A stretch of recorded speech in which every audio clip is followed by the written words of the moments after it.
Welcome back, fans, to Royally Quacked, where I'm the Kings fan and I'm Royally, and he's a Ducks fan, and he just doesn't ever stop quacking. But I really would like to start off with saying, I didn't know you were going to get that big a laugh out of that. That was good. Well, I know I you was didn't not know, expecting that. you did not know that was coming, but what I'd No. really like to start off with is to talk about how proud I am of you. I mean, Me?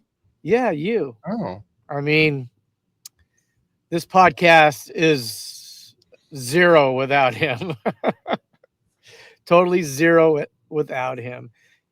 Even though I do collaborate a little bit, but Cody's the whole backbone of this whole thing. I'm really proud of what he's done and how he's done it.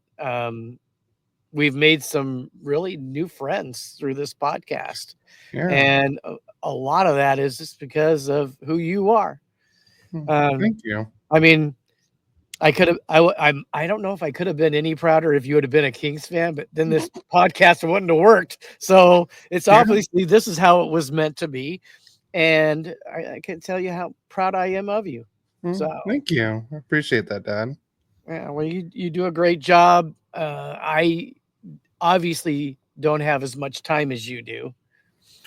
I wouldn't say that, but well, Well, you maybe. do. Yeah. I mean, you're what 2 minutes away from home to go to work. True.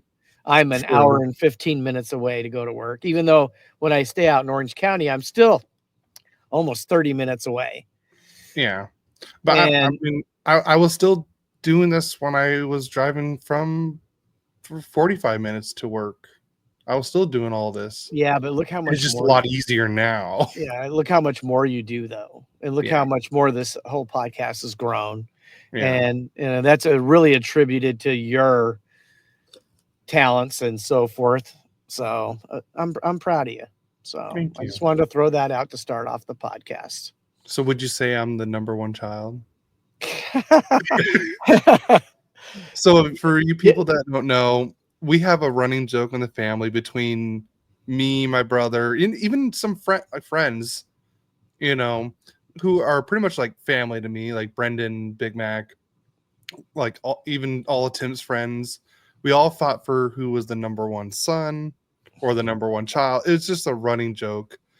And I even took it a step further. I gotta wear that. Maybe in the wintertime I'll wear that sweater I bought, and it says I'm the favorite child. And then I wore it to Christmas. Yeah, the funny thing is it used to be when they were all living at the house because they were all adults. I made them pay a little rent, and whoever paid rent first was the number one son that month. And it was a running joke. That's how it all started. I actually started that. I think Mom did, because it was like whoever did like the chores too. Well, I'm not talking about chores. I'm Oh. talking about you guys all were. Oh, I want to be the number one son. I'm the number one son this month. So it was a running joke. It was all fun. All in good fun. Yeah, I don't know if you realized it. Just the other day, it was Michael Lovato's birthday. Oh yeah, I wished him a happy birthday, and I got a thank you back from him. He was one of those other sons, a son from another mother. Yep. I hope you guys, everyone that's watching on YouTube or Twitch, look at my nice, beautiful souvenir Ducks cup. This is from the self-pouring beer thing at the Ducks Arena at the Honda Center. Yeah, it was really cool. My shirt, I'm wearing it too. I got these shirts for us. It feels like a penalty box kind of day, which almost every day does feel like that sometimes. Whether it's me being the bad boy or just the way life has been. So I got confirmation. I'm number one right now from Mom, straight out of Mom's mouth. Thank you, executive producer Mom. Yes. I forgot to say executive producer Vicky Spink. Yep. So, all right, let's get into the news. I'll let you go first because I have a lot more news to talk about. True. You do. Well,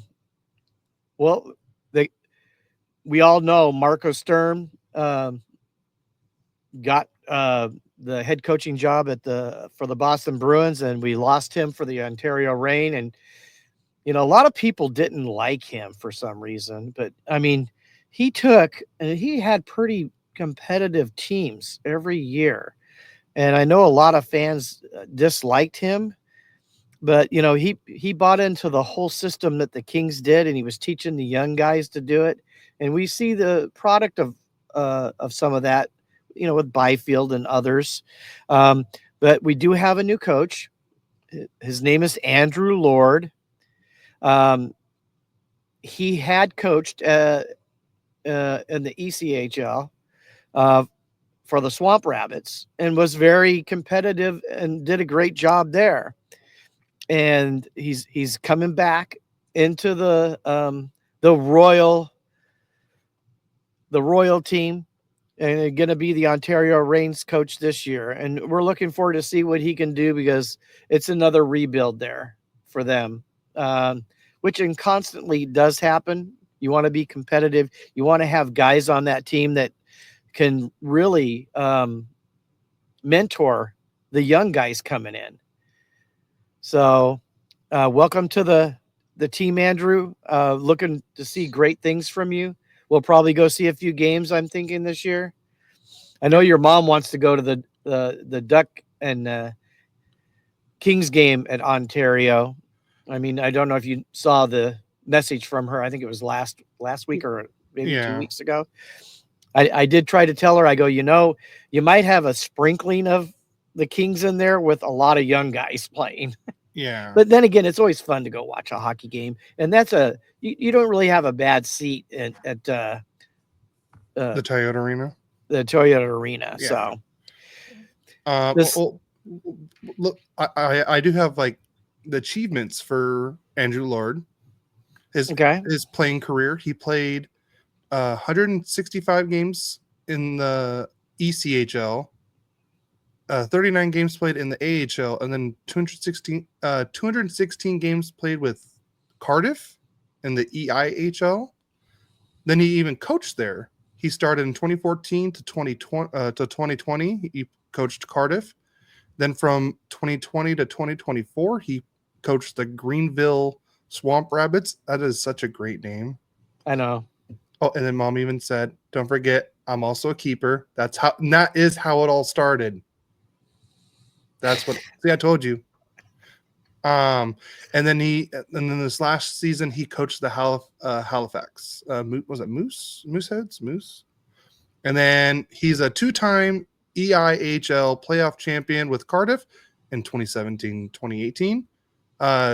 2-time Challenge Cup champion with Cardiff in 2015-2017.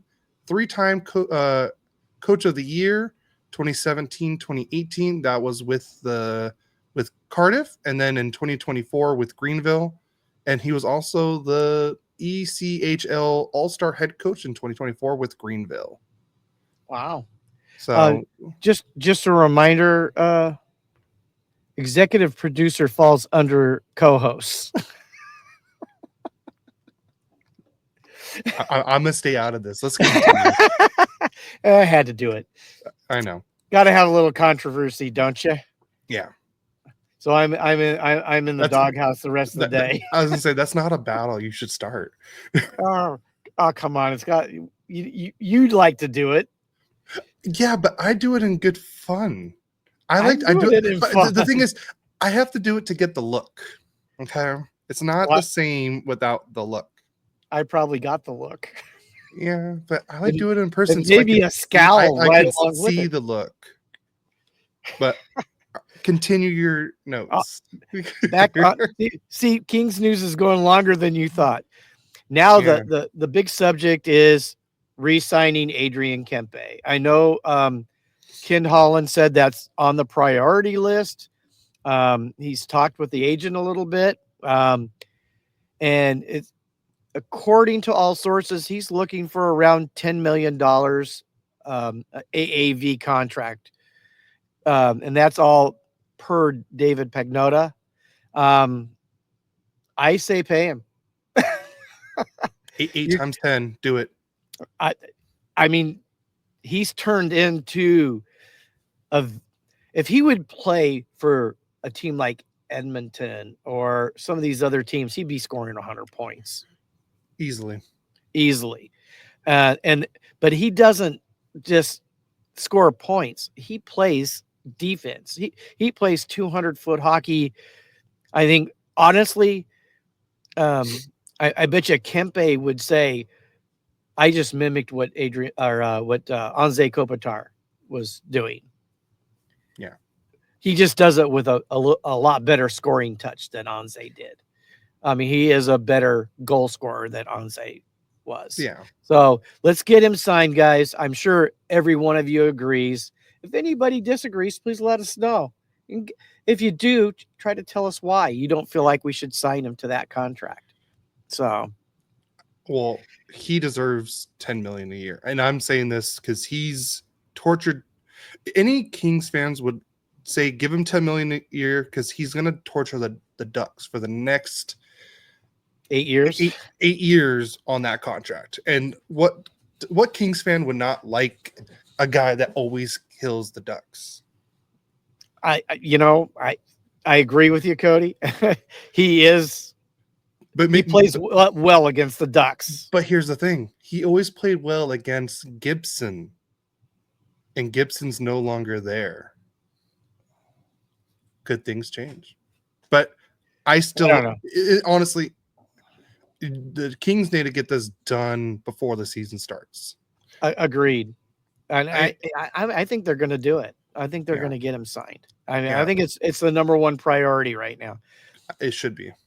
Now, going on to the lighter side of the news, the Kings are working on a new alternate helmet that is gray with a silver metallic fleck finish, kind of like their silver jersey striping per Icethetics.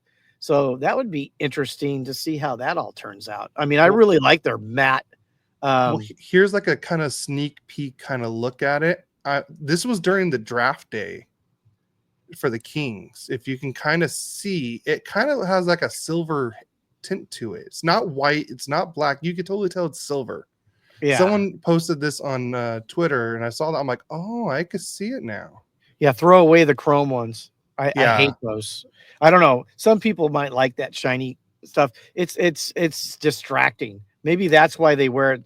Distracts the other team. I don't know. There couldn't be any other good reason because I don't think it looks that good. So I'm looking forward to seeing that. I mean, I really like their matte finish that they had last year. That would be a nice addition. Such a great look. The matte black helmets were so good. And said if they can add that silver, I don't think that's going to go well with the black home jerseys. But I think with the away jerseys, it may have a good look to it. I got to see it. Or maybe an alternate like silver jersey we might see. I'd like to see the Forum blue and gold in an alternate jersey myself. But then again, I'm just one fan. Let us know how you feel about jerseys too. Mm-hmm. You know, I do think we took a step up with the last one from what we had before. Yeah, no more home plate logo like the one behind you.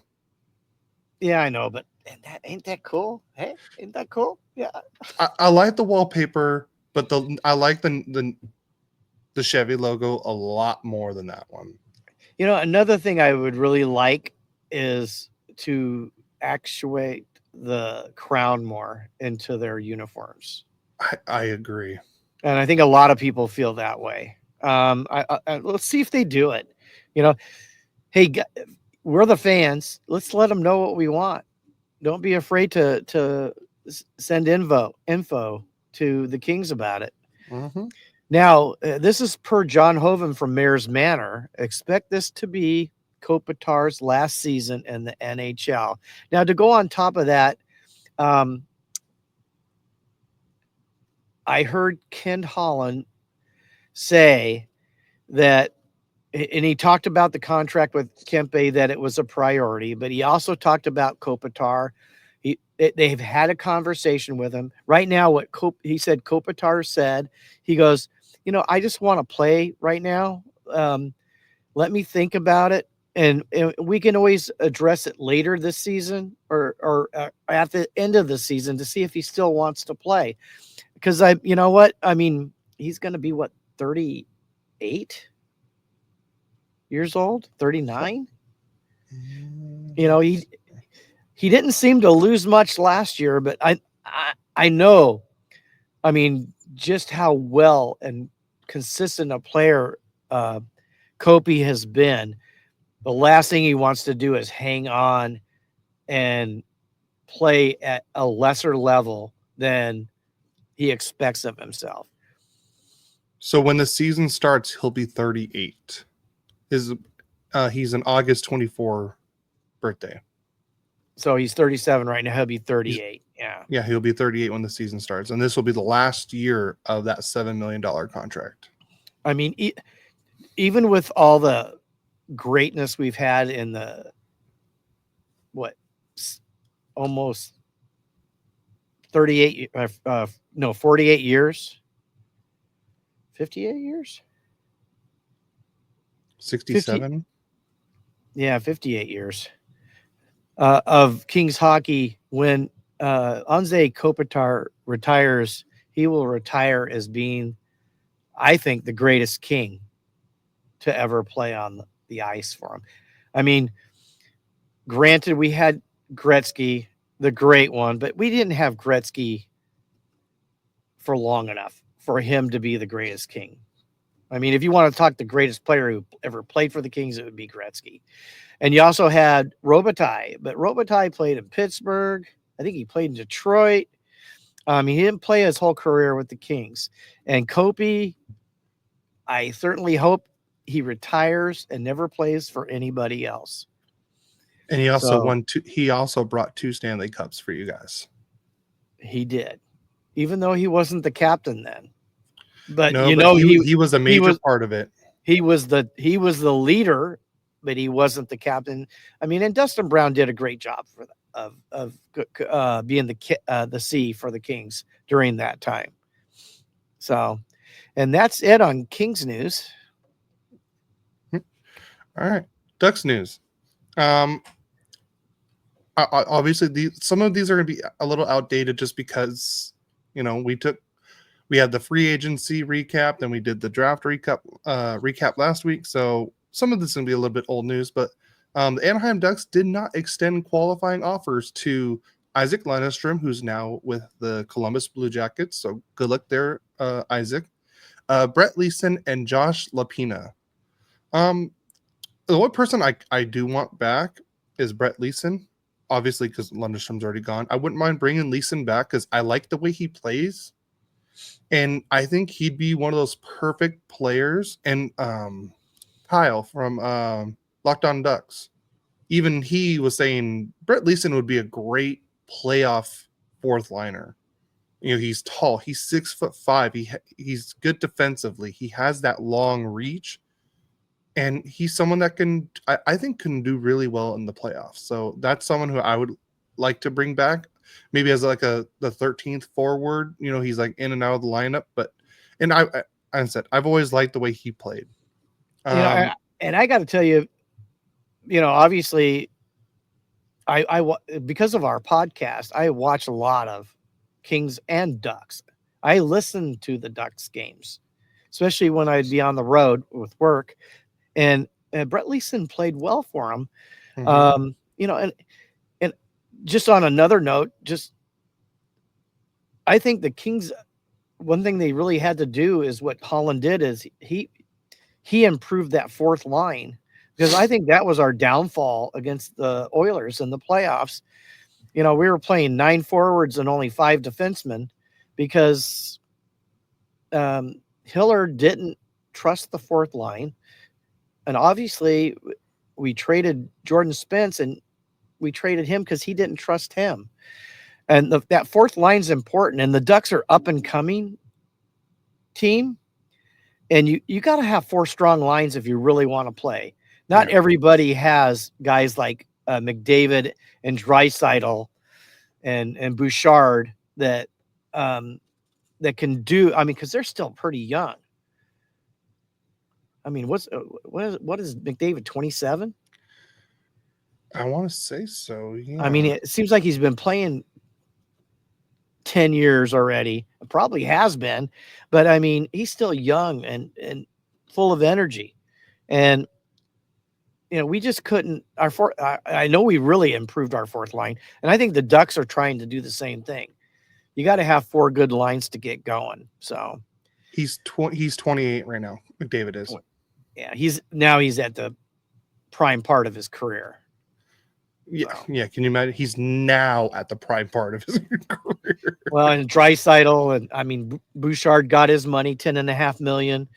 Yeah. I mean, they're going to be still tough to play, but I think hopefully both of our teams are going to be better armed to go against Edmonton and at least give them a fight. Yeah. Hopefully even a win in the playoffs for. Who knows? I think the Ducks have a chance this year to be in the playoffs. Personally, I hope so. I honestly, I just want us to, at this point, with the moves we've made so far, I would be content with us just being there like the last week of the season, if we make it or not. Yes, I'm always gonna be bummed if we don't make the playoffs, but I'd be happy that we took that next step. And we got more points this next season, and we're in the hunt, like in the last 2 to 3 games of the season. Or if already had it clinched, you never know. So, next bit of news: Roger McQueen will return to the Brandon Wheat Kings of the WHL if he doesn't make the Anaheim Ducks out of training camp, rather than pursuing any NCAA options. And this is per Roger McQueen. You know what I like about that? He thinks he might make the team. You got to love that about him. No, I mean he's a good kid. Yeah, he is. I mean, this kid is what, 17, 18 years old. He's already 6'5", and honestly, I can see him maybe getting the 9 games to see how he is. But I have a feeling he's going back to juniors just because he was hurt all last year. He played maybe a total of 20 games, I believe. So let him go back, let him dominate, let him get back to his 6'5" frame, polish his game a bit, and then next season is what we can really see the move. And because we're also going to have a new rule, which we'll talk about later, which might be able to help Roger McQueen next season, and we'll talk about that later. Okay. Next up is Jay Woodcroft on his coaching philosophy, and this is per Jay Woodcroft. A team that I coach is going to play fast, will be prepared, and will play with purpose and attitude in the offensive zone. And with that, we will bring the exact same level of attention to detail working back to our end as we do heading north into the offensive zone. So I love that already so much. He's probably going to be one of the best assistant coaches in the NHL next year. I liked him. I thought he did a great job at Edmonton. I thought he did too. He did take them to the Western Conference Final, but they just met the red hot Avalanche that year that won the whole thing. So, Cool. Yeah, but I'm excited for Woodcroft being on the bench with the Anaheim Ducks this season. Maybe the one that takes over for Quenneville. I would not mind that one bit. I mean, Quenneville's not going to be there forever. No, I know. I think he's going to be either the oldest or the second oldest coach this season. I mean, it's like I do believe Quenneville, and even with the Kings with Holland, they're not long term. Yeah. They're short term. Fix it, move on. Yeah. Next up this is something I don't want to see. The Anaheim Ducks have been linked to defenseman Erik Karlsson from the Pittsburgh Pittsburgh Penguins, per Marco D'Amicio. I don't know why I said Pirates. They all have the same colors, so that doesn't help. What do you think of this? Do you think the Ducks should pursue Erik Karlsson? No. I agree. Too much salary on him, and you'd have him for this year, next year. I don't think we need him. I'm good. I think if you did something like that, you hurt the development of Lacombe. Well, luckily for Karlsson, he's a right-handed shot defenseman. I understand that, but I still 100% agree. You're gonna hurt with Lacombe, you can hurt Mintyukov, and you can also hurt Zellweger. So no, I'm good. Speaking of Minty and Zellweger, they both went to the Ducks management about their playing time this last season, which I don't blame them. You know, they were switching constantly. I would have done the exact same thing. So, but this year they should both be getting full-time minutes, both of them. So absolutely. Yep. You know, now that there's not as big of a log jam for defensemen there in the Duck system right now, they should be playing pretty much every game. And then we got the new player, Mikael Granlund. This is what he was saying in a couple interviews. He said that he spoke briefly with Coach Joel Quenneville after signing with the Ducks. I told him I can play a lot of different roles. All I care about is winning and trying to do whatever I can for the team, so I don't care where I play. Mikael Granlund also spoke to the media today about coming to Anaheim, calling it the best fit for him and his family, and praising the organization's direction.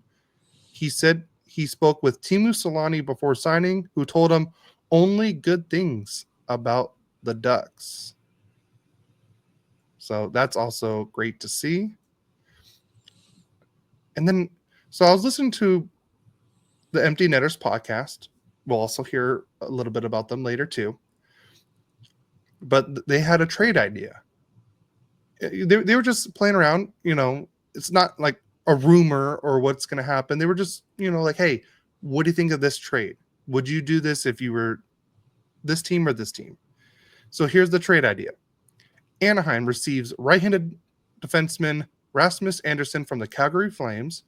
In exchange, the Calgary Flames receive right-handed shot defenseman Drew Helleson, left-handed shot defenseman Stan the Norwegian Nightmare Solberg himself, the 2026 fourth-round pick, that's Philadelphia's, and the 2027 second-round pick, that's Detroit's. Would you make that trade, Dad?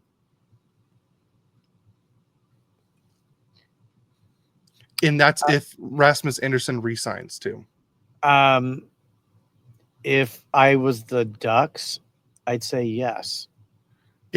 But Andersson if I has was to Calgary, resign. I don't think that's enough money or enough for him. He's an elite right-handed defenseman. Yeah. And I think the likelihood, unless he just hates the Kings because he declined to be traded to the Kings already, as I don't know if anybody knows that, but yeah, they tried and it didn't work. And I don't even know what they offered, to be honest with you. All I heard it was a jaw-dropping trade, like the Kings. Drew Doughty. Anze Kopitar and Drew Doughty and Adrian Kempe for... No, I'm just kidding. Yeah. All I heard was the Kings made a very good trade proposal. Like, they knocked Calgary's socks off with the trade. But Anderson said if he goes there, he will not resign. So that's probably why the trade never happened. So like I said, it makes me wonder if he just doesn't like Southern California or the taxes that are here, or is it just because it was the Kings? But I mean, if I'm Calgary, I want more. I mean, obviously, I really like the Norwegian Nightmare. Yeah. To me, he is the key. that they're giving in that trade, but he's still not proven. Yeah. So I would want something proven coming back to me. True. I get that.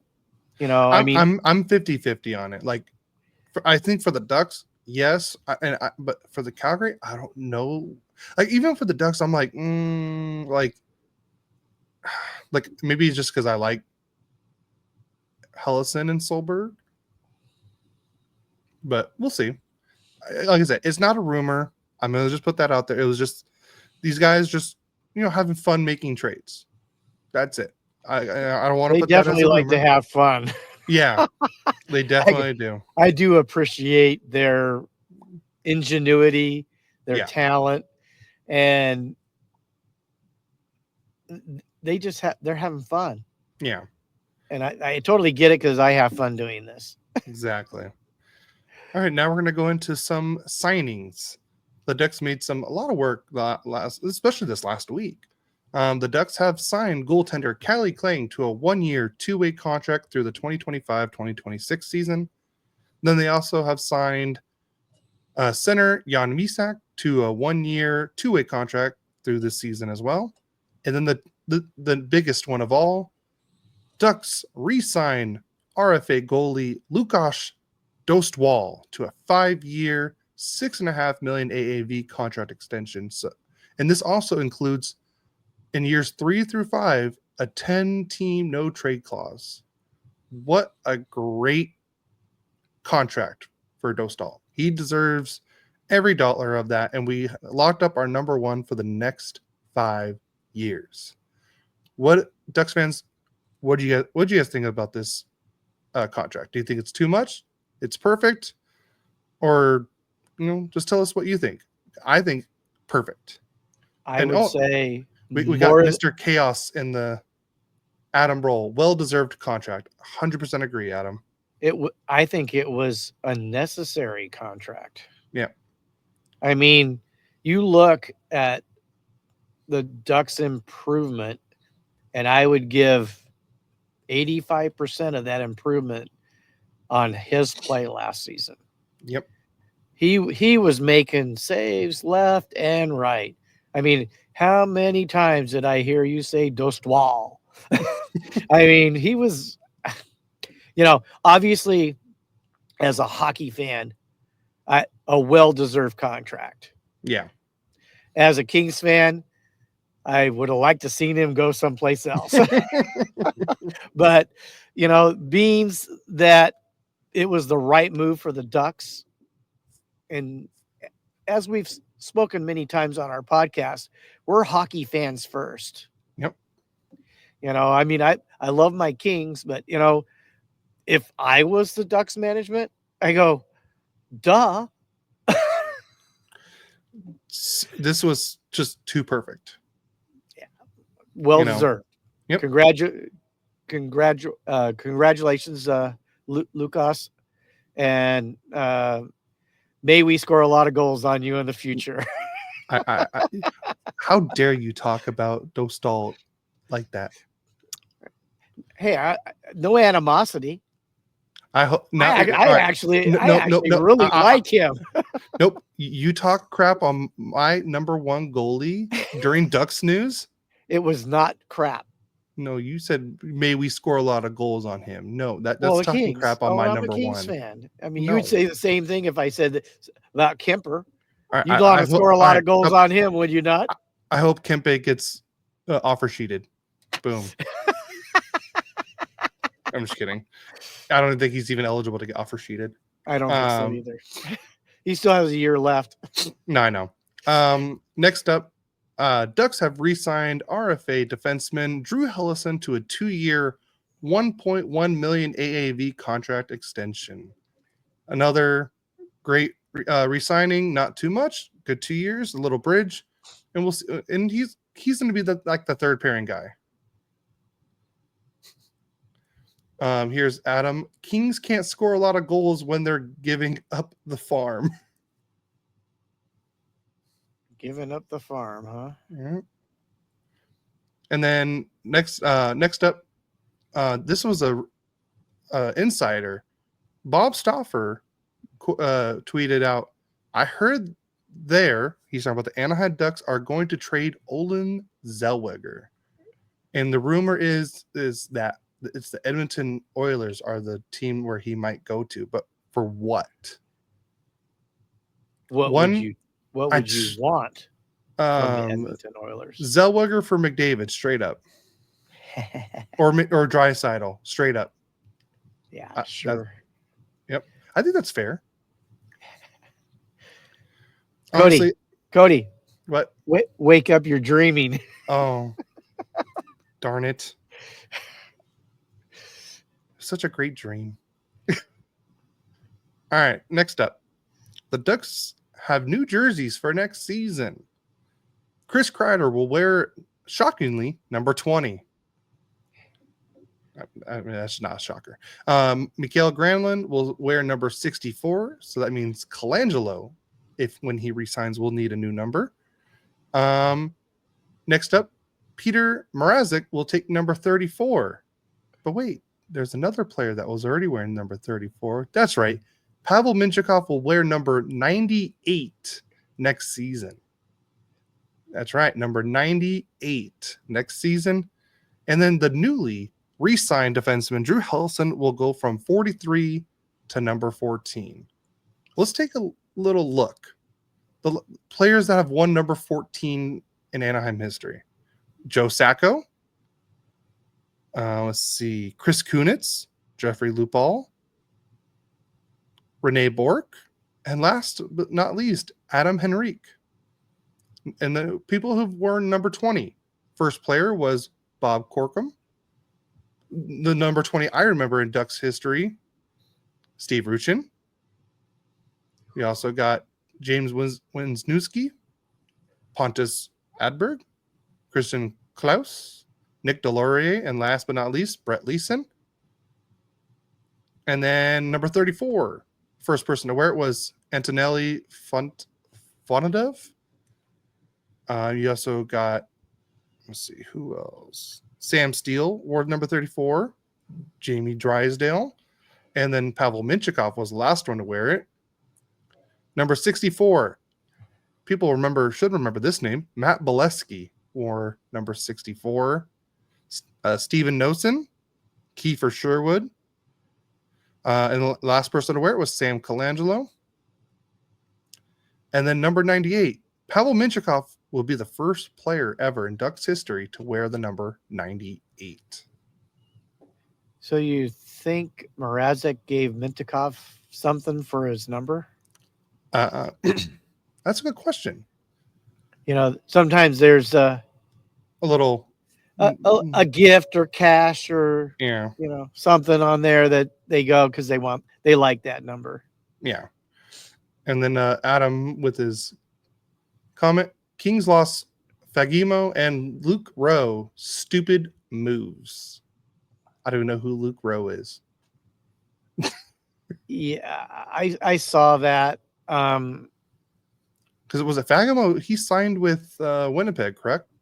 I believe so. And I think the reason they let him go is he just hadn't ever turned into the two-way player.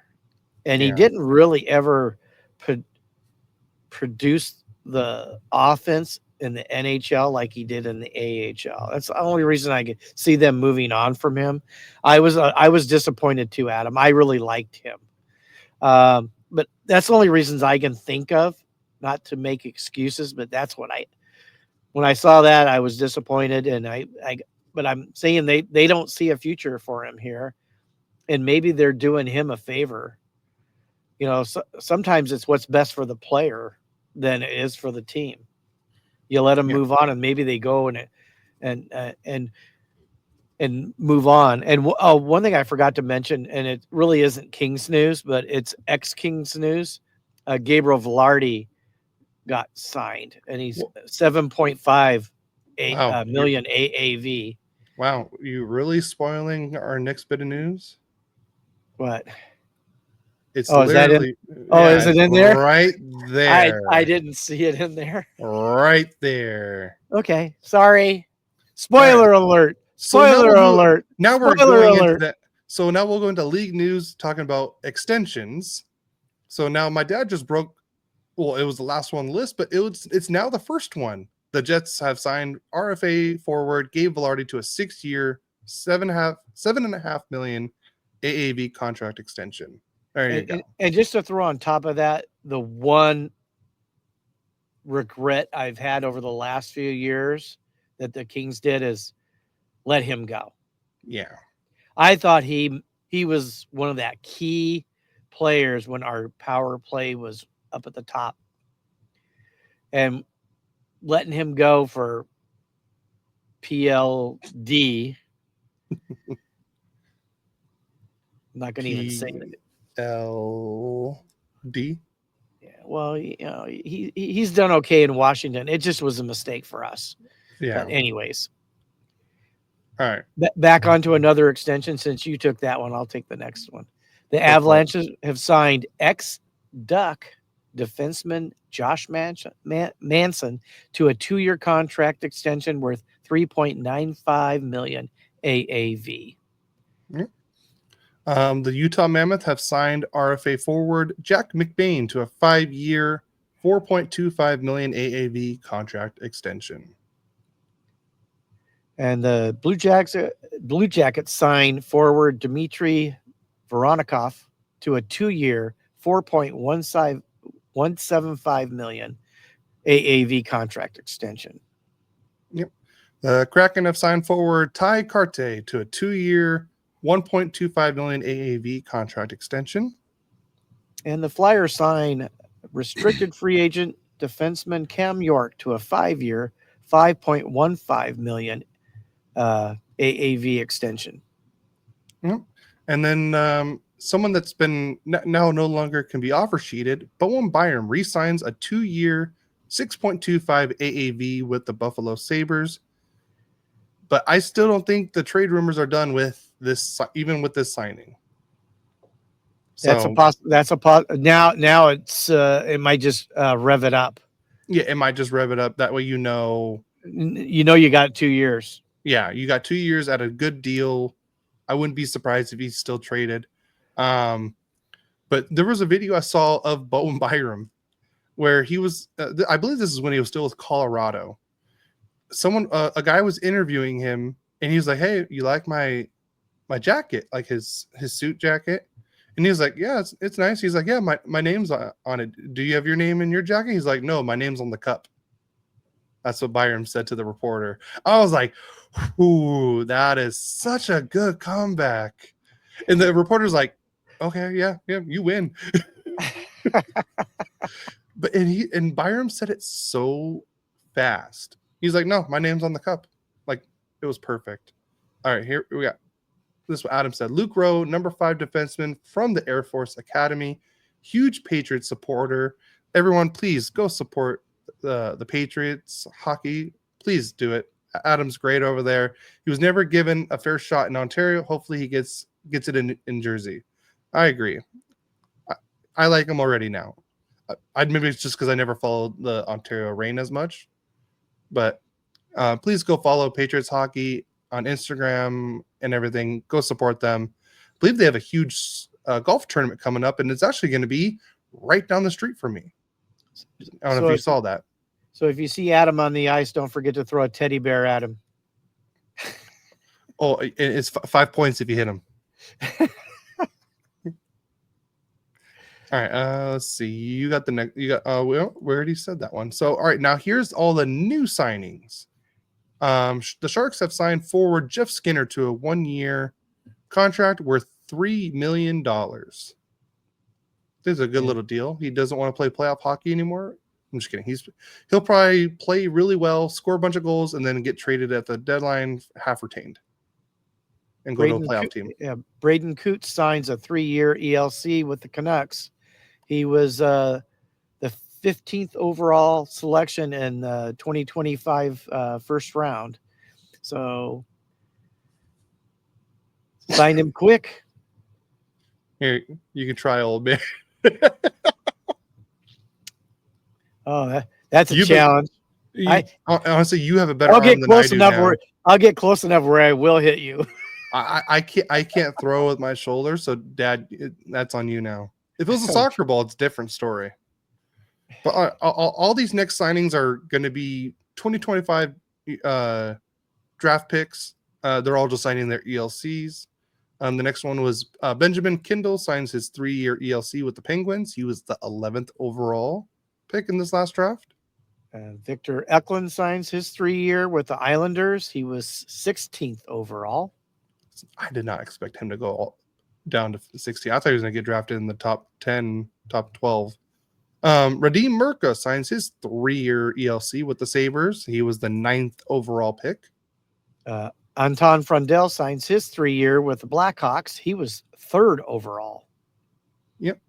And probably one of the other best names in the draft, Carter Bear signs his 3-year ELC with the Red Wings. He was the 13th overall pick. Now on to trades. Yep. Henry Thrun to the Toronto Maple Leafs. Ryan Reif to the San Jose Sharks. Little 1-for-1 action. There you go. The Penguins have acquired goalie Artur Shilovs from the Canucks in exchange for Chase Stillman and a 2027 4th-round pick. How quickly he lost favor, especially after they re-signed Demko, which I was shocked with how injury prone he's been that they signed him to that big contract. But obviously obviously they believe he's going to be okay. Well, they still have Lankinen as the 1B there, and the reason why they made this trade was because Shilovs would have to go through waivers. So if he did not make the Canucks, he would have to go back to the AHL. He would have to go through waivers, and then they would probably pretty much lose him for nothing. So they got something for him. Yeah, makes sense. Yep. The Stars have traded Matt Dumba and a 28 second-round pick to the Penguins for Vladislav. Holy Konachuk? Vladislav Kolyachuk? Kolyachuk. Whatever. A player to be named later. That's where we need written out so you can pronounce it. Yeah. And then this was probably the biggest trade we've had in the last couple of weeks. The Oilers have acquired the 2022 first-round pick, Isaac Howard from the Lightning, in exchange for the 2024 first-round pick, Sam O'Reilly. And Isaac Howard did sign his 3-year ELC, so that he was the Hobie Baker winner last season for the NCAA. And since he signed his ELC, he will now be playing with the Edmonton Oilers next season. And the Toronto Maple Leafs have acquired Dakota Joshua from the Vancouver Canucks for a 2028 4th-round pick. And I'm shocked, a little shocked that the Vancouver gave up on him. I thought he was a player. I know he was injury prone. Yeah. Well, I think he started the season on the injury reserve because I think he had cancer or something. I think it was that player. Unless I'm thinking of someone different. I just remember that sweet goal. That sweet goal. I think he scored it against the Kings, and it was one of those from behind your back, between your legs. Oh. I mean, I don't even know how you do that stuff. I mean, I see that and I'm going, that's what blows me away about hockey is what some of these boys can do on ice. I mean, it's not easy. Ice skating alone is not easy, but to have people pound on you while you're trying to play it, and then some of the sweet stuff they can do. I mean, I can't wait for hockey season to start just talking about it. Yeah. And then last bit on the trade news is not a trade, but it is a trade request. Igor Chinnikov has requested a trade from the Columbus Blue Jackets due to, I want to say there was like misunderstandings between him and the head coach of the Blue Jackets. Really? Mm-hmm. So now we're going to talk about retirements. Riley Nash has announced his retirement from professional hockey at the age of 36. Yep, he played with Carolina, Boston, Columbus, Toronto, Winnipeg, Tampa, Arizona, and then his last stop was with the New York Rangers in 2023-2024. Oh, so he's He only not played played. one game. He hasn't played, so he's officially retired. Yep.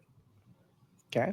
And then Tyler Johnson has announced his retirement from the at the age of 34. I'm gonna pull up his Tyler. Let's see, Johnson.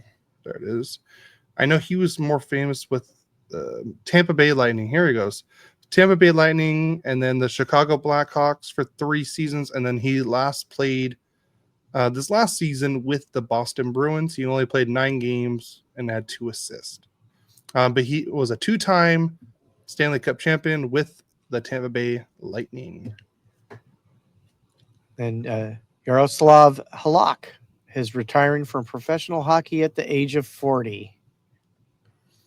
Yeah, he was always been like a great 1B. Yeah, I would goalkeeper. say. Yeah. I think he was most famous for was in the one playoffs when Montreal was like the 8th seed. He just totally just dominated and got them by. I forgot who they played that season. He played with Montreal, St. Louis, Buffalo, Washington, the Islanders, Boston, and then the last couple years, or in 2022, 21-22, he was with the Canucks, and then 22-23, he was with the Rangers as the backup. All right, and then coaches, just coaching news. Paul Coffey will not return to the Oilers bench next season as the defense coaching the defenseman, but he is still with the team and he will still continue his. I want to say he was assistant to the general manager or player development. I can't remember exactly what his role is, but he will no longer be behind the bench next season, and that's per Jason Greger. And then the Colorado In English, please. the Colorado Avalanche have hired David Hackstall as an assistant coach. All right, and then there is no jersey or logos news. So here's the sad news. And other news, NHL teams have officially voted in favor of keeping the decentralized format for next year's draft, according to Sportsnet. About 2/3 of clubs voted to keep the draft decentralized. What do you guys think about that? I think you should talk to the fans. That's what I think. Yeah, it depends on how they do everything, but they got to make it better. They got to make it more viewable for the people watching on TV, because we cannot have a 5-hour first round draft like we did this last year. That was ridiculous. We don't need the Zoom calls with the general managers. They already talked to them. If anything, show it later. We don't need to see it right then and there. You're just wasting time. So yeah, I agree. Yep. You want to talk about the next one? Sure. Former NHL player Ryan Kessler caught Calgary rallies. Oh, that was supposed to be Calgary. Grand slam ball and threw it back onto the field.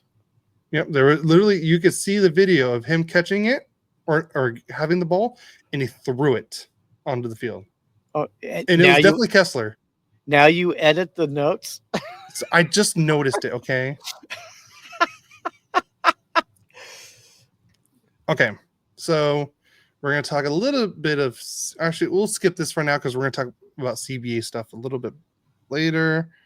Okay, here we go. Gavin McKenna, top prospect of the 2026 NHL draft, is set to commit to Penn State University, the NCAA, for the next college hockey season for the 25-26 season. And I think great news for the San Jose Sharks. They have officially hired Hall of Famer and Sharks legend Joe Thornton, who will serve in a player development role. Yeah. Had a long career.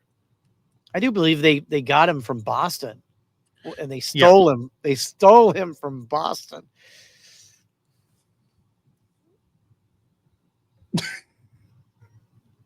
So here's one of our comments. Hey guys, hope the pod has been a good one so far. Totally agree with your takes on the draft. I got married, had kids, sent them off to college before the Kings finally picked.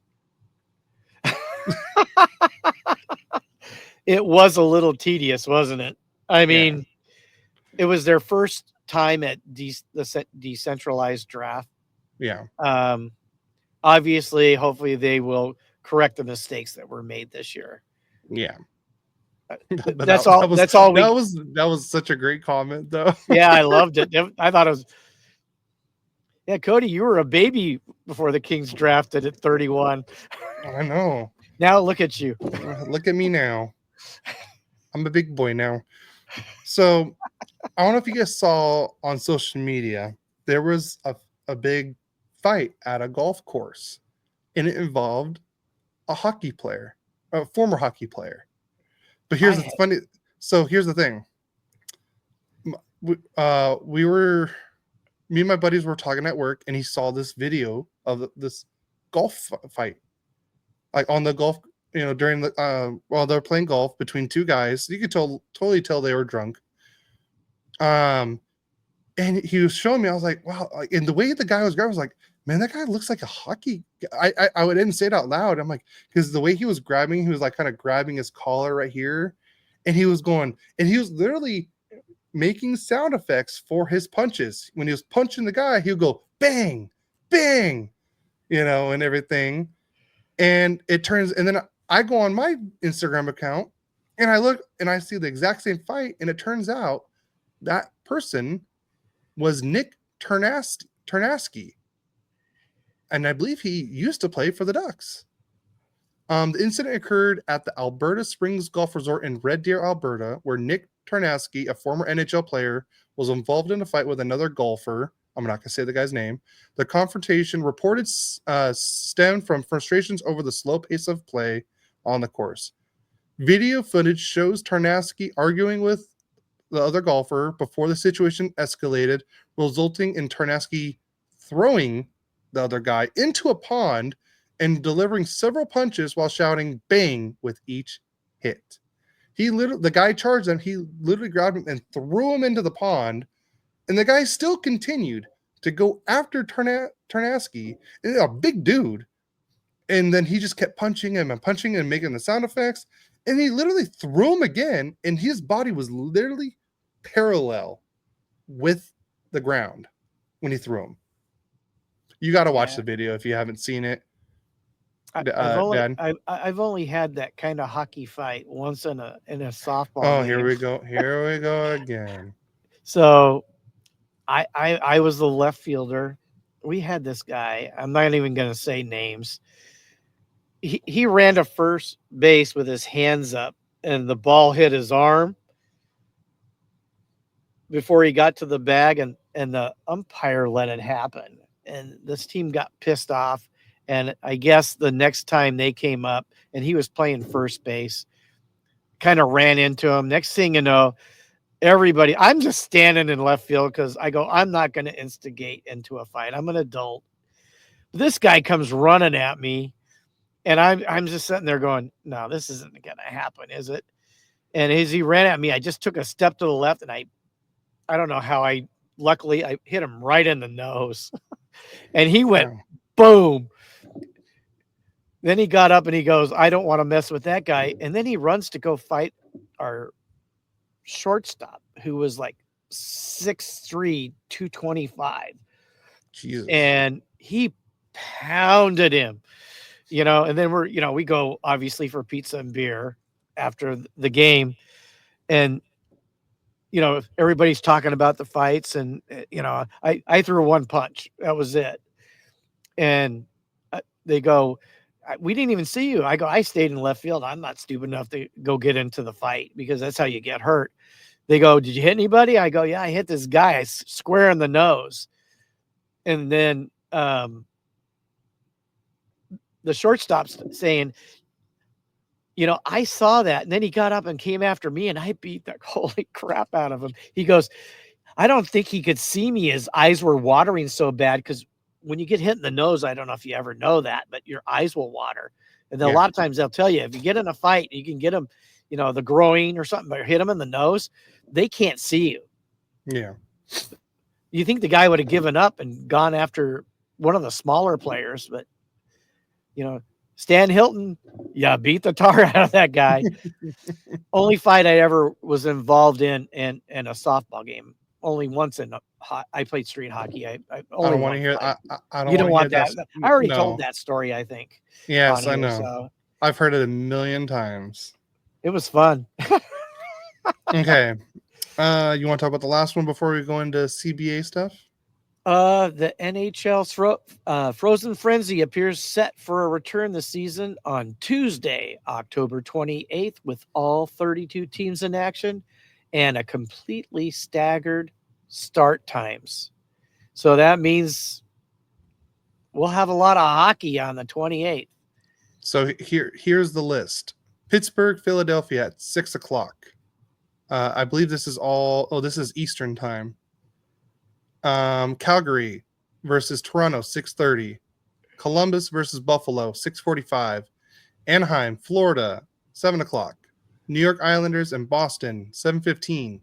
Vegas and Carolina, 7:30. Tampa Bay and Nashville, 7:45. Winnipeg and Minnesota, 8:00. Detroit and St. Louis, 8:15. Washington versus Dallas at 8:30. Ottawa, Chicago, 8:45. New Jersey, Colorado at 9:00. Utah, Edmonton at 9:30. The Rangers versus Canucks at 10:00. Montreal and Seattle at 10:30. And last but not least, the LA Kings versus the San Jose Sharks at 11:00. Wow. I'm pretty sure it was the 11th time we've heard the pod. The softball one, I don't think I've said that. No, the hockey one. Oh, yeah. I don't know. I think we're just joking. All right. So let's see. Let's go into the CBA. So do they have the e-bike thing on here? Thought you have it. You had it in the notes. No, I know, but I just didn't know if it was actually on the. Okay, I don't think it is. So we'll talk about it first on the notes. So now this year, every team's gonna have a permanent e-bug. Here's the rules for the e-bug situation. They have played. An e-bug must not. So they can't have any of these things. Have not played an NHL game under a standard player contract. Have played more than 80 pro hockey games. Have played a pro hockey. Have played in the prior 3 seasons. Have another contractual obligation that would preclude them from serving as an e-bug, and they must be on the reserve or restricted free agent list for an NHL team. So that's all for the new one for the e-bug. Wow. Yep. And then you want to talk about the new provision? Yep. In the CBA will allow each NHL team to place one 19-year-old CHL player in the AHL per season. 18-year-olds are ineligible. Starts in 26-27 per Frank Saravelli.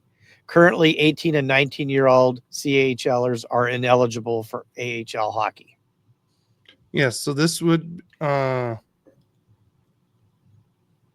so right now, Beckett Seneca right now, he has to either play for the Ducks or he has to go back to the Oshawa Generals because he's 19.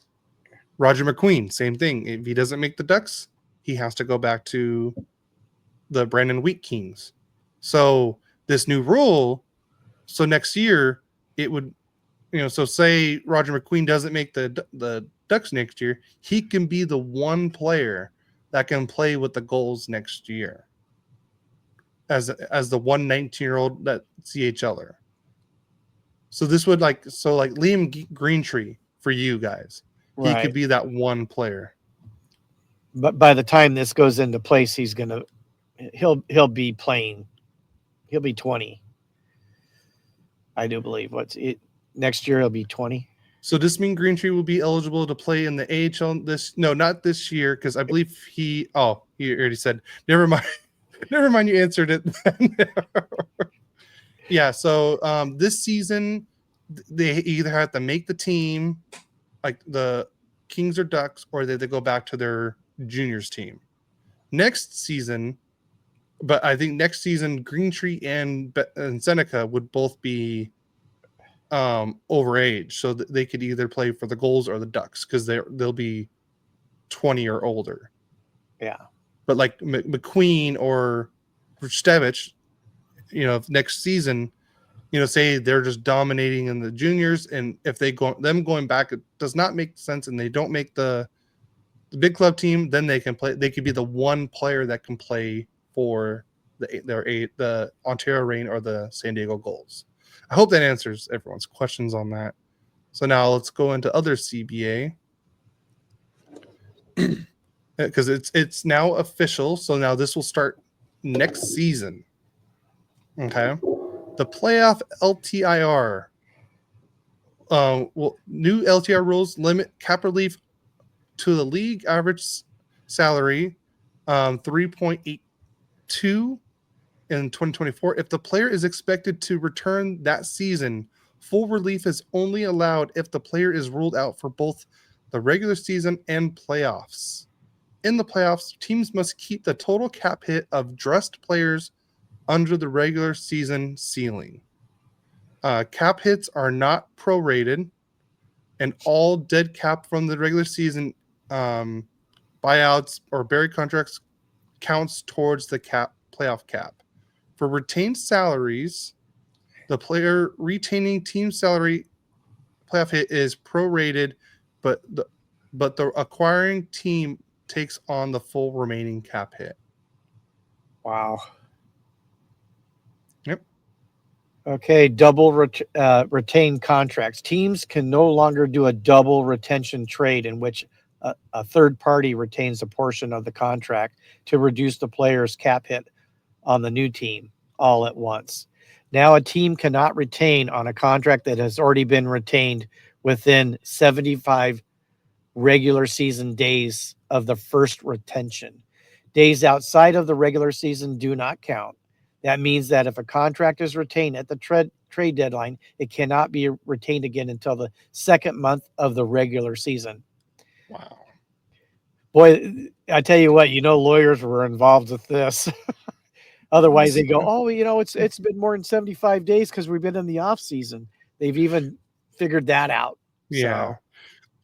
So. Well, I don't like this one, because it kind of like takes more trades out of the equation now.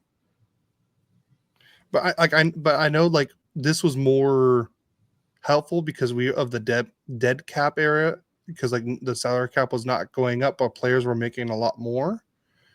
But this, I feel like, I don't know who really would want this away. Like, I feel like this helped trades more.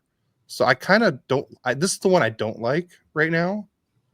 Yeah, well, the for instance on this was the Trent Frederick trades last season would not be possible under the new CBA. Yeah. As another note on that. So, wow. Yeah. It allowed more trades to happen. Mm-hmm. I'm not sure I like that either. But then again, I think people were kind of abusing the rights. Yeah, they were saying it was circumvention of the cap, which yes, but like, did it really hurt anyone? No, and it gave us more trades, more chaos. Who doesn't want? The funny thing about that, you think about that. I don't know about anybody else, but sometimes when that trade kind of an interesting trade happens, it brings excitement to the game during the off season. It's like, I mean, everybody was waiting for Marner. I mean, the craziness that went on with that. Yeah, because like, I mean, you get so many funny content with this 3-team trade, that the double retained contract, because technically Patrick Kane was a Coyote at one point. Wow. Yeah. Because technically his contract went through the Coyotes, and now that was when he went to the Rangers. It was like the Ivan Provorov trade. Technically, Ivan Provorov was a King at one point. Yeah, we should have gotten more production out of him. Yeah. We were paying him a couple million. Yep. I think 2.25 million. I think it was something like that. Yeah, something like that. The new contract term limits. New contracts are now limited to a maximum of 6 years for a free agent signing and 7 years for a signing of a player who was on the roster at the last trade deadline. This is a reduction from the previous 7 years for a free agent and 8 years for re-signing with the current team. So, honestly, I don't hate this one because it kind of just, probably get less buyouts and more signings later on, or more chances for players to sign big contracts. Well, the other thing it takes away from possibly having that dead money at the end of a contract. It takes 1 year away from it. I mean, say Adrian Kempe signs an 8-year, $10 million contract. He's going to be like 37, but if he only got 7 years, he would be 36, and he might still be the player. You don't know when someone's going to go to the decline. Yeah. So now let's go on to deferred salary contracts. Under the new rules, contracts can no longer defer salary to future years, like Carolina and Toronto have recently employed. I don't know who Toronto did, but I know Carolina had the Seth Jarvis and Slavin, and the Ducks with Frank for Toronto too. Is that the Shohei Ohtani rule? Yeah, pretty much the Shohei Ohtani rule. Exactly. I can't see what the last. Oh, it doesn't matter. I was trying to find the Provorov thing, but I can't find it. Front-loaded deals and signing bonuses. Further to term limits, restrictions are being placed on how contracts can be structured year over year. The difference between adjacent years in a contract is restricted to 20% of the first year of the deal. The lowest of any year is limited to 71% of the highest year. An example of a contract that would be allowed under the new CBA is Vladislav Gavrikov. The highest year is $9 million, meaning the lowest he can be is only $6.39 million. But his last 3 years are 6.0, 5.4, and 5.4. This structure would not be permitted in the new CBA. Additionally, total signing bonuses are now capped at 60% of the total contract value. Noted that in a specific season, the signing bonus can exceed 60% compensation in that season, but the total signing bonus of the contract cannot exceed 60%. Like, for instance, the Leon Draisaitl and Mitch Marner contracts would not be eligible in the CBA because their signing bonuses make up a large portion of the compensation. Wow. Okay. We also have minor league compensation ELC maximums. The CBA limits the compensation in the minors for players on entry-level deals. The limit is increasing as follows. These are draft years. 2021 and earlier, 80K. 22, 23, 82.5, 24, 25, 85, 26, 27, 87.5K, 28, 29, 90K, and 2030, 92.5K. Yeah, that's for like the AHL players or the ECHL players. Instead of, I mean, right now I think a lot of them are only making like 75,000. So all that's going up. Yeah. And you want to do the next one, or you want me to do the next one? I'll do it. League minimum salary in the past 3 seasons, the NHL league minimum was $775K. It is now as follows: 26-27 season, 850K. 27-28, 900K. 28-29, it's going to be 950K, and then 29-30, it's 1 million. This means that the existing contracts that include in the NHL base salary below the new minimums in those seasons will be automatically revised up to comply with the minimum. This will result in an increased cap hit for those players until the transition rules are released. And the assumption is that the cap hits of those contracts being adjusted will not be adjusted until the 26-27 season. Wow. All right, I'll do the next couple. Entry level max compensation. The maximum entry level compensation will be adjusted as in the draft year 2011 to 21, 925K, 22, 950K, 23, also 950K, 24, 25, 975K, 26, 1 million, and 27 and up, league minimum plus 175K. And then qualifying offers. Qualifying offers are required for a team to retain the rights of a restricted free agent. The qualifying offer thresholds have been updated as follows. Previous year, 1.25 million. If it was greater than that, 110%. If they're making between 125 to 1.75, 105% of that contract. And anything above that would be 100% of the contract. And then paper loans. In the previous seasons, teams under the cap would paper waivers, that's in quotes, paper waivers, exempt players to the minors between games to accrue additional cap space. A good example of a player being papered is Linus Karlsson of the Vancouver Canucks. The league is looking to restrict this with a new rule that states that players must report to the AHL, play 1 game before being called up, with the exception of goalies if the NHL doesn't have 2 healthy goalies on the NHL roster. You want me to do the next one? Where are we at? 4 recall rule. I'll do it. Okay. After the NHL trade deadline, NHL clubs are only permitted to recall 4 players from the minors, excluding injuries. This has now been increased to 5 players to give teams a bit more flexibility. However, no more than 4 of the recalls can be on the NHL roster at the same time. Let's see. All right, and then where are we at? We already did the e-bug roster emergency exception.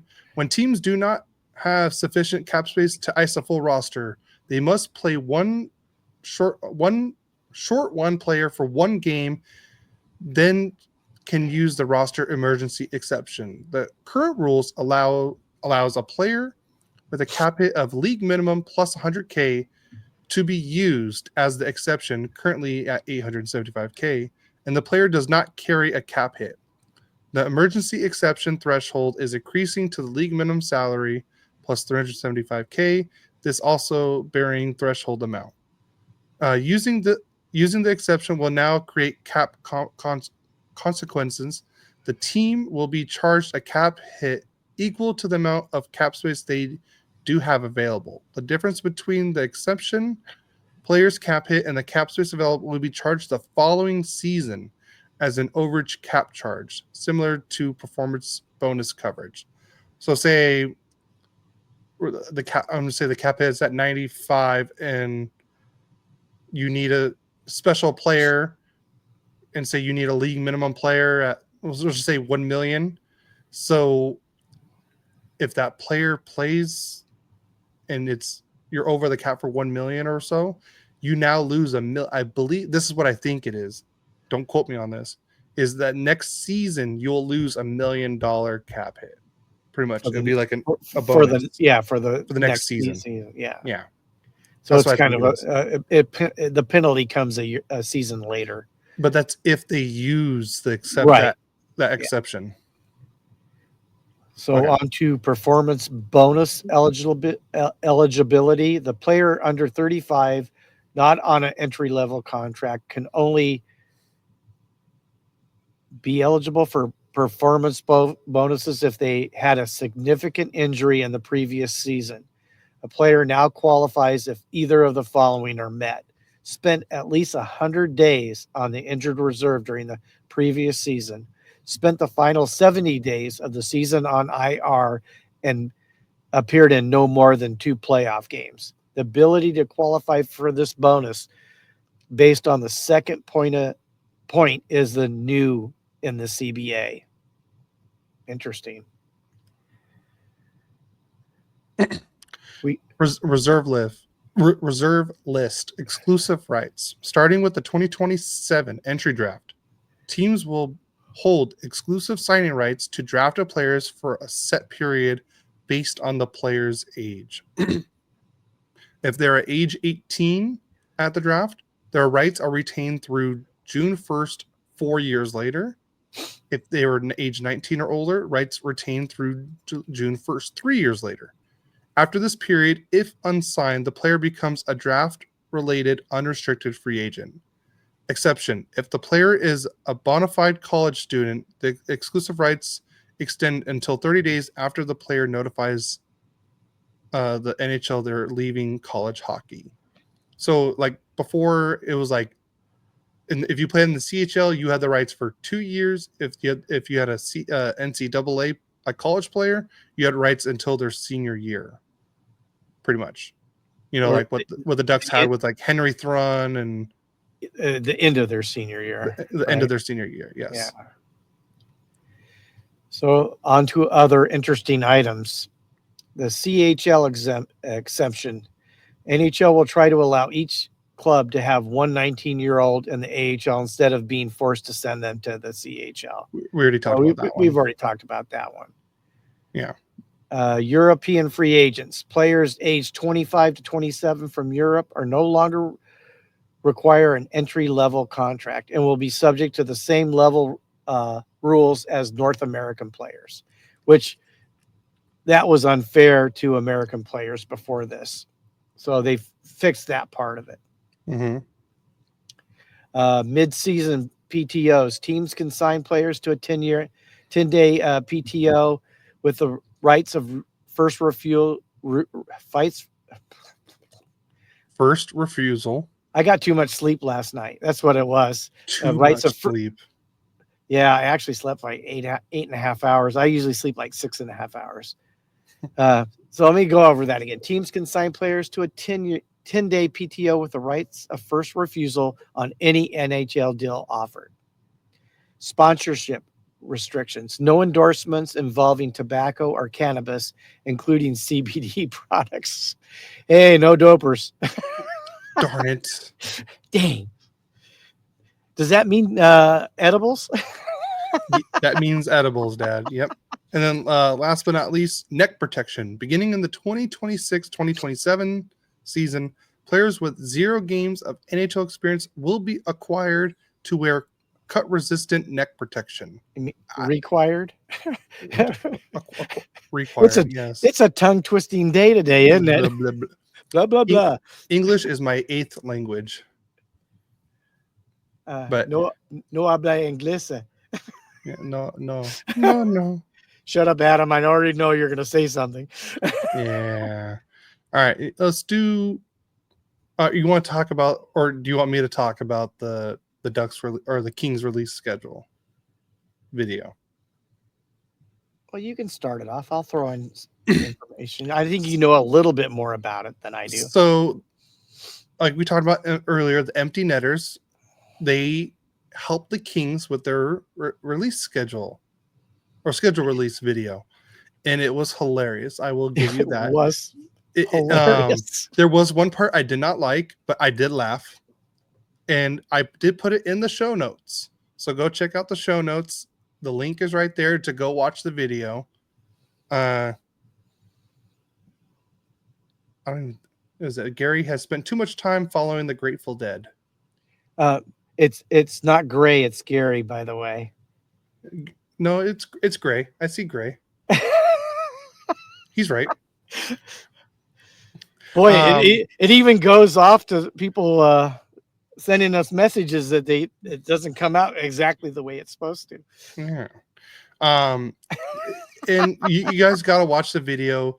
There's even a little cameo from a Kings player in it. You guys have to watch it. It's funny. It was definitely one of the best schedule release videos I've seen in a while. Please go check it out. The Empty Netters did a great job with it. Please do. I actually wanted to play it on the podcast, but we're not sure we could legally do that. Yeah, and Adam, I agree. The Kings video was way better than the Ducks video. To be honest, like did the Ducks even really do a big video? I think they just said oh, here's our schedule, like a little thing. But the Kings went, they let the guys do it. Oh, he said no. I purposely called you gray. Sure. But yeah, guys, please, it's in the show notes right now. Please go check it out. I'll try to make sure when this goes on audio that it'll be in those show notes as well. You want to talk about the schedule real quick? We can if you want. Yeah. Okay. You want to talk about both team schedules? Yeah. Well, let's try to find the the main ones.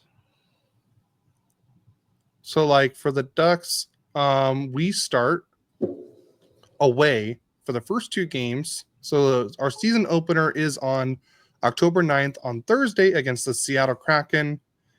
And then our first home opener will be on the October 14th, and that is a Tuesday, and that will be against the Pittsburgh Penguins. Oh, here. Kevin said, I felt so old for not knowing who the guys were in the Kings video were as the Kings Unk as the status the kids say. It was a crappy punk skater style video that made no sense. Oh yeah, the Buffalo one was pretty. It was kind of disgusting at the same time. The Sabres release video, there was one disgusting one. They did wings of who they were playing. My favorite one for that one was they made a blue chicken wing and two red ones, announcing because Quinn Hughes plays for the Canucks, they're blue, and then the other Hughes brothers are red for the Devils. I thought that one was one of the best ones. But back to the Ducks schedule. Let's see. They have that's October. We only have 3 home games in October. In November, that's when we play a lot of our home games. We got 1, 2, 3, 4, 5, 6, 7, 8, 9. 9 home games in November. We do have a 6 game homestand from the 17th to the 28th, where the Ducks play that's the Black Friday game against the Kings, the 1:00 game. So we do have that one, and I believe that is the first. Oh no, sorry, that is not the first time. Let's go back to October. Yeah, they play in the 16th. No, not the 16th. Where did I see the Ducks? The Detroit Red Wings play at home on Halloween at 7:00. So that'll be Gibson's first time back since being traded. So that's a game to look out for. The 31st right there. Yeah, the Mammoth Wing was disgusting. That one was really bad. Let's see. Who else do we have? The Panthers are here on November 4th at 7:00, and that is a Tuesday. Let's see which other ones. And then the Ducks play in Detroit on the 13th of November, and that's away. I believe that's that Black Friday game will be the first time Corey Perry's back on Black Friday. Oh, I think. Oh, I just saw Kevin's comment. Corey Perry returned to the pond on Black Friday. What sort of response do you expect him to get in front of the Anaheim fans? That is a good question, Kevin. I'm still trying to process him being a king. And honestly, I forgot who mentioned this, but I feel like all the California teams, when they play each other, should just wear their home gear because none of them are going to clash. You got the black versus orange for Ducks Kings, orange teal, and then black teal. You're not going to clash with any colors, and it's going to look so great on the ice. Let's see who else. Let's see. You go to December. Do we have any big games? I'm definitely not going to see another Chicago game this year. Or actually, that would be kind of cool to see. Booze, a whole lot of booze. That's what Adam said. Let's see. I don't see any other big games. Wow, we play the King. We play you guys on a back-to-back home and home in January on the 16th and 17th. Ooh. So the Ducks will play in LA on Friday, and then on Saturday it's at the Honda. All right, you want to pull up some of your games? Well, I know we on opening day, we're playing the Avalanche. Yep, that's part of the first night of the NHL season, the triple header. You guys will bookend the night. I believe it's Florida versus Chicago, and then I forgot who has the second game. I think it's like Pittsburgh versus someone. Oh, it's Pittsburgh and the Rangers, and then you guys play Colorado to finish the opening night for hockey. You know, you got the Penguins on the 16th of October, Carolina the 18th, Detroit the 30th, November. Wow, Saturday, Jersey, the world champs on the 6th of November, Florida Panthers, Bruins on the 21st. This is the game I want to go to. Which Ducks host the Philadelphia Flyers, March 18th. Zegras returns. Yeah, with Drysdale, his best friend. With Drysdale, yeah. Yeah. Yeah, we do play the Ducks 2 days after Christmas at home on that Saturday. And the January, you got that back-to-back. Yeah, that should be a fun one to do. Maybe try to go to both games. I probably can't go to I probably can't go on the 16th, but maybe I could ask for it off. But definitely 17th, that's a Saturday. Mm-hmm. Let's see what other exciting games do we have here. Oh, then I tell you, February is light because with the Olympic break. Yeah, the Olympic break. But in February they play Seattle before the break, and then when they come back, they've got the Golden Knights, the Oilers, and Calgary. All 3 games in 4 days. Wow, that's crazy. All right, I want to hear from our listeners. What Ducks game or Kings game are you looking forward to the most this next season? I want to hear from you guys. Let's see. What other ones do we have? Do we play Utah at home before that? Yeah, we do. So we'll see the Mammoth at home for the first time as the Mammoth on November 17th. Damn, right around Tim's birthday is a lot of home games. Mammoth, Boston, Ottawa. We have a home and home on a homestand, Boston and Ottawa. And then we'll see Mitch Marner for the first time at home with Vegas on the 22nd of November. Yeah. Let's see. What else do we have? Wow, another home and home, or a home back to back, Dallas and Columbus on the 19th and 20th of December. That'd be kind of fun. I don't think I've seen either one of those teams live. Yeah, we don't have. God, I'm trying to see when we play the Mammoth at home. So how many back to backs do we have? I think it was like 11. Those are the tough ones, back to back. Let's see. One. God, it's April before we have the Mammoth at home. We played them twice in Utah before that. The Ducks have 2 back-to-backs in the same week. In December, the 15th and 16th, they go from the New York Rangers to the Columbus Blue Jackets. Then on the 19th and 20th is when they have the 2 home games that are at back-to-back. So 2, 3, 4, 5.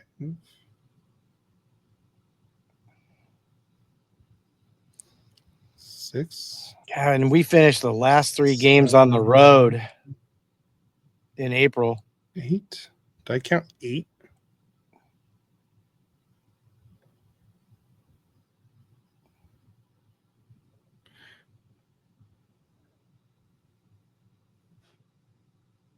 Oh no, 9. 9 back-to-backs, if I counted right. That's crazy. But you have anything else to add before we get out of here, Dad? I think the back-to-back on the 16th and 17th. God, is that the last time we play the Ducks? I don't see us playing in March, or do I see us playing in March? No. April? No. The last time we play you guys, it looks like it's is in January. Really? Unless I'm missing it. We don't play in March. Let's see. We don't play in February. We play what? We play the back-to-back, the 16th and 17th in January, and we'll play you the rest of the season. Must play you awful lot earlier. That's 2 games, right? What are we going to play? 4 games. We play you in 2. December. Yep, it's those 2 January games. That's that home and home one. That's the last one. Well, we ought to plan to go on to the one at the Honda Center, the Pond. Yeah. Okay. I mean, I can be off for sure on that. So yeah, we always try to at least make one Kings and Ducks game every year. Yeah. It's easier for us to go to Honda Center than to go to LA. Yeah, very true. Yeah, that just means Mrazek will get 9 starts all year. he's going to play more than that. But anything else before we get out of here? I don't think so. No. All right. Well, that's going to be a wrap on episode number 71 of Royally Quacked. We hope you had as much fun as we did. If you enjoyed it, make sure you subscribe, download, and rate us on your favorite podcast platform, and subscribe and follow on Twitch and YouTube. Follow us on all social media for updates and everything on Instagram, Twitter, X, Blue Sky, Threads, Facebook. Follow us everywhere on there. And don't forget to join our Discord to follow up with fellow fans and debate player grades and even challenges to some trivia on there. Thanks for tuning in. And make sure you go follow Elite Sports and Entertainment Network for more sports talk and everything. Like I said, they have the daily show every day from Monday through Friday at 2 p.m. Eastern Time, 11 p.m. Pacific Time. Please go check them out, follow them, and rate everyone there too as well. They got baseball, football, wrestling, everything, pretty much every sport, even basketball. On that, don't forget to rate us and leave a review on Apple and Spotify. If you leave a review, I'll try to read it on the podcast next time we see it. Hey, Cody, why don't you let you were on a Oh, podcast right. this week? Yeah. Why don't you tell everybody about that? I mean, sorry, almost went, and I almost forgot that we should mention that. Yeah. So let me try to pull up the. Was it sports? I'm trying to remember the exact. I know I'm subscribed to them. Let's see if I can find it somewhere.